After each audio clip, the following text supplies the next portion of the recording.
Facebook से क्या दिक्कत है? फेसबुक हमारी आवाज सुन रहा है, इतना खाली है, सुनता रहे। हाँ बिल्कुल, मैं जो कहना चाह रहा हूं कि आपका डर इस वजह से नहीं है कि वो डेटा ले रहा है, आपका डर इस वजह से है कि आपको पता नहीं कि वो डेटा ले रहा है। अब मैं दोनों का अंतर बताता हूं।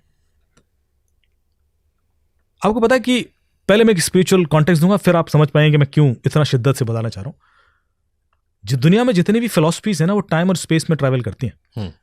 आप किसी रिलीजन में बात करेंगे तो भाई साहब गॉड से आप अभी नहीं मिल सकते, जब आप मर जाएंगे तो आप उनसे मिल सकते हो। जब आप रेस्ट इन पीस का पत्थर लग जाएगा, then you are allowed to meet him.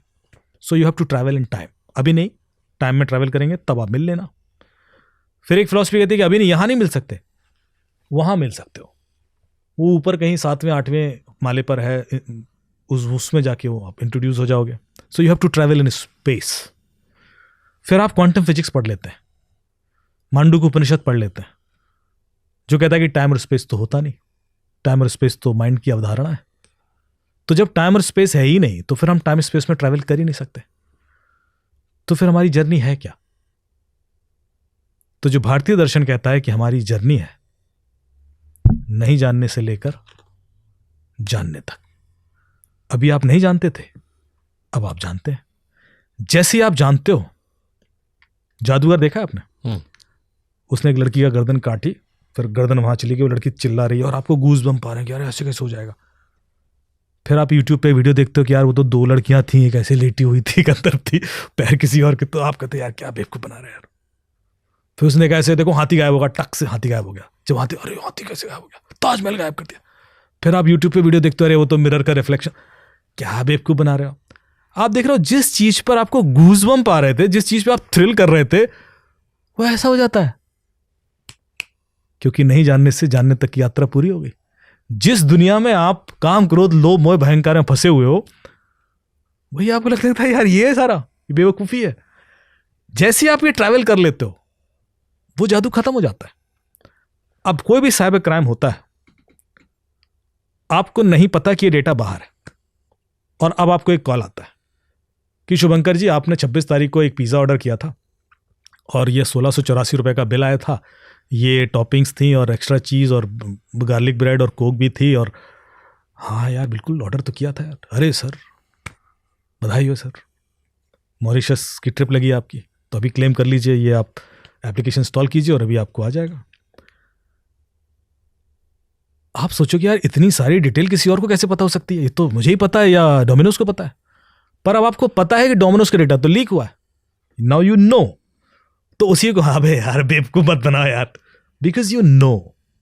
यदि आप नहीं जानते, शुभंकर जी आप 24 तारीख को रेडिसन होटल में थे, फलाने के संग कॉफी पी रहे थे, इसको कैसे पता?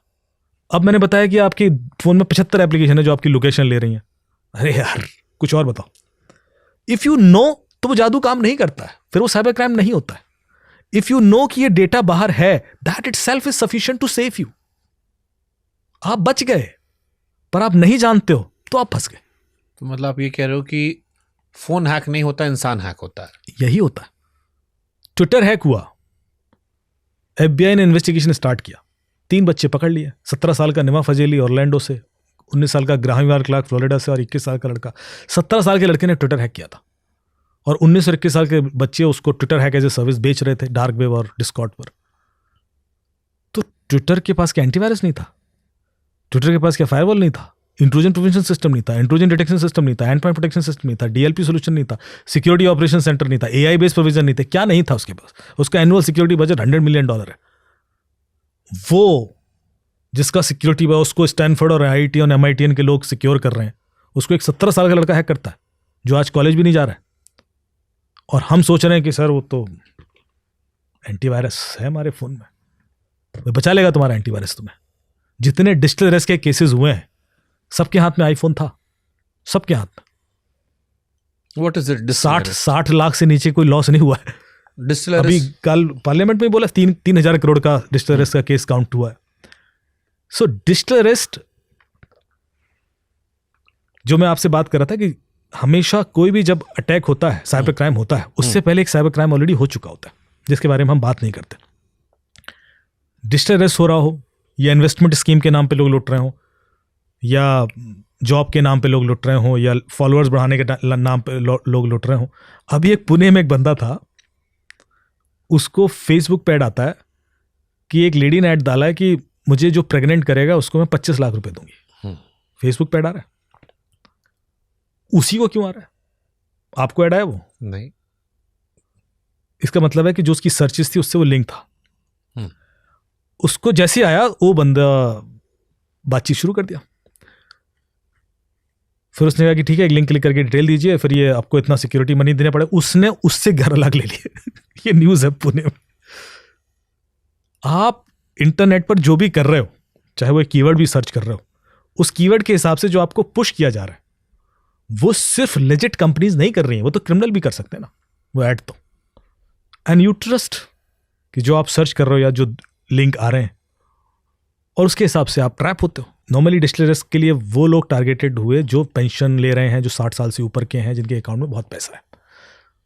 जो लोग 30 से 45-50 साल के होंगे उनको इन्वेस्टमेंट स्कीम के नाम पे लूटा गया है, क्योंकि उनके अकाउंट में 8-10 लाख पड़ा है और उनको 2-5 करोड़ बनाना है, तो उनकी एस्पिरेशंस वो है, तो उनको वैसे टारगेट किया गया।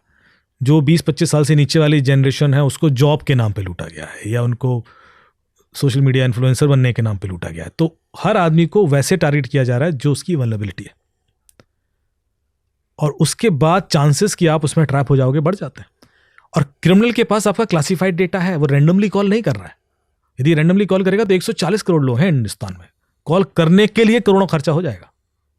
यदि आप 140 करोड़ कॉल करने लगे तो आपको 15 करोड़ का बिल बन जाएगा या 20 करोड़ का बिल बन जाएगा, दैट, और उसके बाद प्रैक्टिकली पॉसिबल नहीं है। तो आपको चाहिए सबसे पहले क्लासिफाइड डेटा। उनको कैसे मिलता है कि यार ये बंदा है, इसमें ये कमजोरी है, इसको ऐसी टारगेट करना, या इस बंदे को आप सेक्सटॉर्शन कर सकते हो, या इस बंदे की साइबर ग्रूमिंग कर सकते हो, या इस बंदे को आप जॉब के नाम पर लूट सकते हो। आपको ये डेटा दिया है ना किसी ने, और वो डेटा आप ही से निकला है। तो आपके फ़ोन में जितनी एप्लीकेशंस हैं, हमने अभी एक एग्जाम्पल लिया, आप हर एक एप्लीकेशन का देखो क्या क्या ले रही। एक कंपनी थी जर्मनी में, और मैं एक चैनल के लिए शो कर रहा था, उन्होंने कहा कि आप ये जो डेटा बोल रहे हो कि हर एक, कई सारी ऐप ऐसी हैं जो वो डेटा बाहर बेच देती हैं, कई सारी तो लेजिट है, चलो वो नहीं बेचती होंगी, पर उस डेटा के बेस पे आपको ऐड दिखाए जाते हैं। कुछ ऐसी ऐप भी हैं जो सीधे डेटा बेच देती लेकर आपसे। जो लोन ऐप्स के नाम पे लुटे लोग, वो सारी लोन ऐप्स उन्होंने प्ले स्टोर से इंस्टॉल की थी। हम एक गाइडलाइन बना देते हैं ना कि प्ले स्टोर से एप्लीकेशन इंस्टॉल कीजिए तो सेफ है। अरे वो तो प्ले स्टोर से की थी, तब भी लुटे, क्योंकि लोन ऐप्स आपका कॉन्टैक्ट लिस्ट और पिक्चर्स ले लेती थी। पिक्चर्स को मॉर्फ करेंगे, नेकेड पिक्चर्स बनाएंगे, गाली गलौज लिखेंगे, और वो आप ही के दोस्तों और रिश्तेदारों को भेजेंगे, और आपसे पैसे मांगेंगे, नहीं तो हम रुकेंगे नहीं। आप दबाव में आके पैसे देना शुरू कर देते हैं। इसको बोलते हैं हम सेक्सटॉर्शन। कहाँ से शुरू होता है? लोन ऐप से। इस तरह की और सारी ऐप हैं जो आपकी इन्फॉर्मेशन लेकर बाहर बेच रही हैं, क्योंकि वो सेक्सटॉर्शन नहीं कर सकते तो दे कैन सेल इट।